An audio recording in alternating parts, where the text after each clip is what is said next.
इश्क है तो इश्क है, हम ये डायलॉग सुन के स्टॉक मार्केट में आ जाते हैं और आरकॉम जैसा जिसके अंदर खाली अंबानी का नाम जुड़ा है, आंख बंद करके अपने लाखों रुपए इन्वेस्ट कर देते हैं। मैं बस ये कहना चाहूंगा कि ये बहुत बेवकूफ़ी वाला डिसीजन है। अब मेरी बात कड़वी लगने वाली है, जिसको मेरी बात कड़वी लग सकती है वो वीडियो छोड़ के चले जाए, बिकॉज मैं बहुत ही इंपॉर्टेंट बात करने वाला हूँ। आपका फ्यूचर बदल सकता है। देखिए, मैं सबसे पहले तो बात करूंगा कि ये स्टॉक में देखिए बाइंग ऑर्डर्स लगे जा रहे हैं, और बाइंग ऑर्डर्स ऐसा नहीं कि 1 लाख के, मतलब 1000 के 2000 के, नहीं नहीं नहीं नहीं नहीं, बाइंग क्वांटिटी यहाँ पर पड़ी है 12 लाख की, और 2-3 मतलब ₹2.25 पर यहाँ पर प्राइस हो रही है। तो आप समझ सकते हो कि 12×3 = 36, मतलब 36 लाख की रुपीस के वैल्यू के शेयर ट्रेड हो रहे हैं। अब ये छोड़ के अगर हम ये देखें ना, तो इसका डेटा 40% लोग अपने पास ना माल उठा के जा रहे हैं। देखिए, मैं आपको बताऊं ना, प्रमोटर्स का सिर्फ 5% है, और वो भी खाली नाम जुड़ा हुआ है अंबानी का। अब जो लोग खाली ये सोच के आ रहे हैं ना कि आरकॉम को रिलायंस जियो अंबानी जी खरीद लेंगे भाई, वो तो खरीद ही लेंगे। बिकॉज जब अनिल अंबानी और हमारा मुकेश अंबानी, इन दोनों का जब ही एक हुआ था ना कि कंपनी डिस्ट्रीब्यूशन, तो आरकॉम है ना एक अच्छी कंपनी थी, लेकिन छोटे भाई ने डिमांड की और बड़े भाई हमारे मुकेश भाई ने दे दी। तो क्या हुआ ना, कंपनी अच्छी थी लेकिन ध्यान नहीं दिया गया, तो कंपनी खराब हो गई। जब लोग 4G के ज़माने में चल रहे थे, तो ये लोग 2G 3G दे रहे थे, तो कंपनी कैसे चलेगी ना, उसका फ्यूचर तो हमें पता ही था। दोस्तों देखो, ये जो आपको पॉजिटिव मोमेंटम दिख रहा है ना 4-4% का, ये मैं आपको कह रहा हूँ कि आप इससे एग्जिट ले लो, क्योंकि जिस दिन यहाँ पर बुलिश मोमेंटम खत्म होगा, जिस दिन गिरावट आएगी, तब जाके आपको पता चलेगा कि बहुत बड़ी गिरावट है। बिकॉज देखिए, ये जो रिटेल इन्वेस्टर्स रहते हैं ना, उन्हें ही बहुत बड़ा झटका रहेगा। बिकॉज आप में से भी कई सारे लोग हो सकते हो जिसने लाखों इन्वेस्ट किया है, और मैं आपको कहना चाहूंगा प्लीज मत इन्वेस्ट करो, बिकॉज प्रमोटर्स ने इसमें इन्वेस्ट नहीं किया है, और प्रमोटर्स इसको माल बेच करके निकल रहे हैं। यहाँ पर रिलायंस जियो ने सिर्फ 5,000 करोड़ का वैल्यू लगाया है इस आरकॉम को खरीदने के लिए। हाँ, मतलब आरकॉम की एकदम डिग्रेडेड हालत हो जाएगी, तो यहाँ पर मुकेश अंबानी जी या हम हमारे मोटा भैया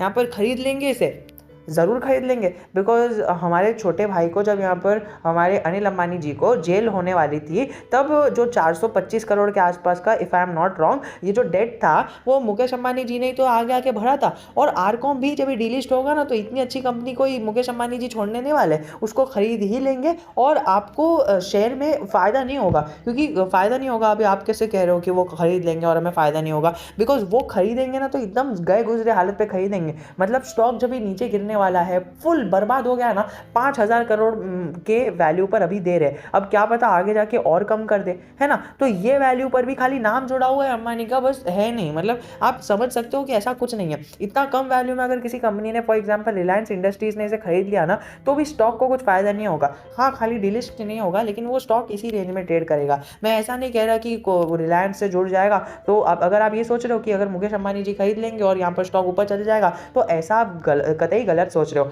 टाटा ग्रुप को कौन नहीं जानता है, the most trustable group of the world, of India, one of the most trustable group of the world, और इंडिया का तो ट्रस्टेबल ग्रुप ही है। अब उसके भी कई सारे स्टॉक्स है ना, पेनी स्टॉक्स है, और एक ही जगह रेंज में ट्रेड करते हैं। तो आपको क्या लगता है कि रिलायंस इंडस्ट्रीज में अगर आ जाएगा, तो क्या रिलायंस इंडस्ट्री में कोई भी स्टॉक जुड़ जाएगा और वो ऊपर बढ़ना चालू हो जाएगा? नहीं दोस्तों, ऐसा नहीं है। अगर कोई बड़ी कंपनी के साथ जुड़ा हुआ है, तभी भी ऐसा नहीं होता कि स्टॉक अच्छा है। मतलब वो कंपनी से के साथ जुड़ा है, तो हम उसका वैल्यू नहीं लगा सकते। तो आप ये समझ के चलो, क्योंकि देखिए, जो रिटेल इन्वेस्टर्स रहते हैं वो लाखों लगा देते हैं, एंड आई डोंट वांट कि आपका लॉस हो। अब क्या पता आगे जाके 200 का 2, मतलब 2 का 200 भी हो जाए, 2000 भी हो जाए, आई डोंट केयर। अगर ये 2000 हो जाएगा ना, और 2000 हो जाएगा, अगर मैनेजमेंट अच्छी हो गई ना, तो जाके हमें इसके अंदर मैं इसको 2000 क्या 20,000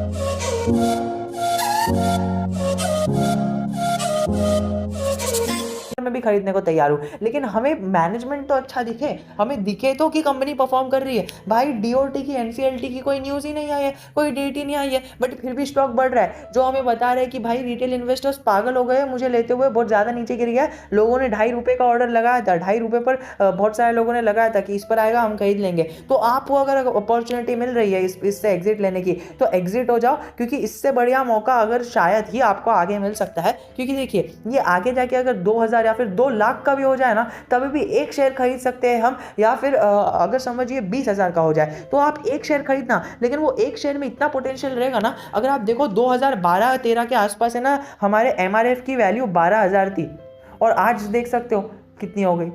2012 में किसी बंदे ने सोचा फॉर एग्जाम्पल मैंने सोचा कि 2012 में क्या है यार, 12,000 रुपये का स्टॉक है, इतना काय को मैं लूँ, लेकिन आज देखो स्टॉक की प्राइस, आप एमआरएफ की प्राइस देखो। और अगर आपको कोई ऐसा स्टॉक दिख रहा है ना कि देखो ये इतने सालों में इसने खाली इतने ही रिटर्न्स दिया है, फॉर एग्जांपल रिलायंस इंडस्ट्री को पकड़ लो, विप्रो को पकड़ लो, टीसीएस को पकड़ लो, तो इसने इतने ही रिटर्न दिया है। अरे दोस्तों, शेयर का प्राइस तो देखो, विप्रो का प्राइस देखो 200 है, 200-300 के आसपास है। तो अगर आप इस शेयर के प्राइस को कंपेयर करोगे ना, तो ये शेयर का प्राइस एडजस्ट हो जाता है, नीचे चले जाता है बोनस और स्प्लिट के अकॉर्डिंग, और बोनस और स्प्लिट आपको करोड़पति और खरबपति बना देते हैं। यहाँ पर राकेश झुनझुनवाला ने 1985 में इन्वेस्ट करना चालू किया था, तो आज तक कितने साल हो गए, ये 2000 के 25 साल काउंट कर लो और ये 20 साल काउंट करो, तो इसको 45 ईयर्स हुए राकेश झुनझुनवाला जी को। कितने साल हुए? 45 ईयर्स। और आज उनके जो नेटवर्थ है ना, वो है 12,000 करोड़ रुपया।